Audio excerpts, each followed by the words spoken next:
کل جو ہے نا الیکشن کمیشن نے 3 دن پہلے فیز 2 کے الیکشنز کا پوسٹ پون ہونے کا اعلان کیا اور کہا یہ کیا کہ جی بارش ہونے والی ہے اور محرم الحرام آ رہا ہے، اس وجہ سے جو ہے نا وہ پوسٹ پون کر رہے ہیں۔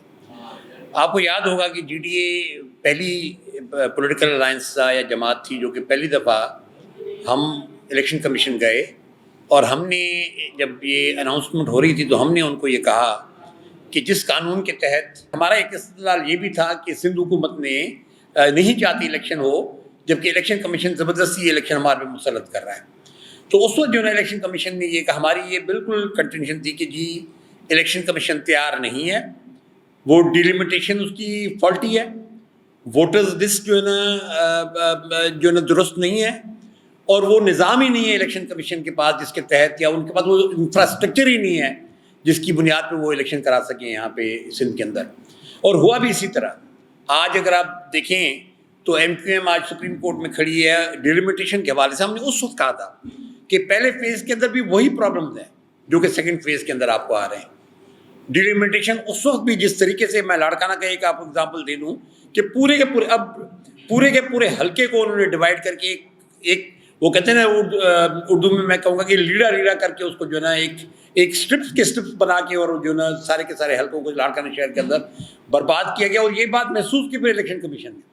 اور الیکشن کمیشن نے جو اپنی ڈیلیمیٹیشن کی ہے قومی اور صوبائی اسمبلیوں کے لیے، اس میں وہی ریورٹ کر کے واپس اسی ڈیلیمیٹیشن پہ چلے گئے جو ڈیلیمیٹیشن پہلے ہوئی تھی لاڑکانہ کی۔ تو میں اس طرح ہر شہر کے اندر بتاشا ایگزامپل ہے جہاں پہ ڈیلیمیٹیشن کی خرابی، اور اسی کی بنیاد پہ آپ نے پرائمری ٹیچر، سیکنڈری ٹیچر جو ہے نا وہ پریزائڈنگ آفیسرز وہاں بنے ہوئے تھے۔ آپ نے مرضی کی پولنگ اسٹیشن اپنی مرضی کی، کوئی پتہ نہیں، آج ایک پولنگ اسٹیشن تھی، کل پتہ لگتا تھا کہ وہ پولنگ اسٹیشن تبدیل ہو گئی ہے۔ آپ نے نہ آپ نے لسٹیں درست کر کے دی ہمیں، بلکہ اس وقت کیا کیا کہ لسٹیں جب آپ نے دیں تو اس کے بعد نئی لسٹوں کو اپ ڈیٹ کرنے کے لیے ایک نئی لسٹیں دی گئی۔ آپ کس قسم کے پاور دینے جا رہے ہیں، تو آج پتہ ہی نہیں ہمیں کہ آپ کس قسم کے پاور دینے جا رہے ہیں۔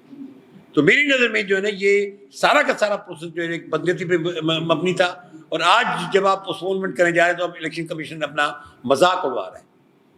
یعنی اس سے بڑی مذاق کوئی نہیں ہو سکتی کہ جو آپ نے وجوہات دی ہیں الیکشن پوسٹپون کی۔ جناب سپریم کورٹ کا آرڈر پڑا ہے کہ اگر برف باری بھی ہوگی تو پھر بھی جو ہے نا الیکشن ہونا چاہیے، آپ تو بارش کے بہانے جو ہے نا الیکشن سے بھاگ گئے۔ تو میری نظر میں یہ جو کچھ ہوا ہے یہ ایک بدنیتی کا عمل ہوا۔ اس بدنیتی کے عمل میں یہ سندھ کی حکومت شامل ہے۔ چیف سیکرٹری لکھ کے بھیج رہا ہے اور پیپلز پارٹی کہہ رہی ہے کہ جی نہیں ہم نے تو نہیں لکھا، تو بھائی اس سے کہاں سے آ کے لکھا؟ ان کی توقع سے بالکل ہٹ کر ہوئے۔ وہ تو سمجھ رہے تھے کہ انہوں نے سارا بندوبست کر لیا ہے ریلیز کا، لیکن عوام نے اتنا بڑا ریئیکشن دکھایا کہ ان کے تمام انتظامات کے باوجود بھی جو موجودہ کولیشن گورنمنٹ ہے ان کے کینڈیڈیٹس نہیں جیت سکے۔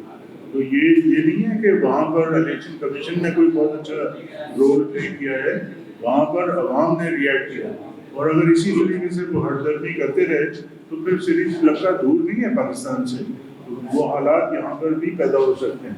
تو اسی وجہ سے ہماری استدعا ہے کہ الیکٹورل پروسیس کو درست کیا جائے، قوانین کو درست کیا جائے، اور ڈیلیمیٹیشن جو بھی موجود معاشروں میں ہوتا ہے الیکشن اس طرح سے یہاں پر الیکشن کا بندوبست کیا جائے اور پھر الیکشن کرایا جائے۔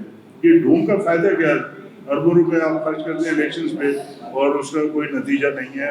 لوگ ریپرزنٹیٹیو جو بھی نمائندے الیکٹ ہوتے ہیں وہ ریپرزنٹیٹیو نہیں ہوتے، وہ چنے جا چکے ہوتے ہیں، سلیکٹڈ ہوتے ہیں، اور وہ اسی وجہ سے عوام کے مسائل رہ جاتے ہیں اور وہ ان کی عیاشیاں جو ہیں وہ عروج پر ہوتی ہیں۔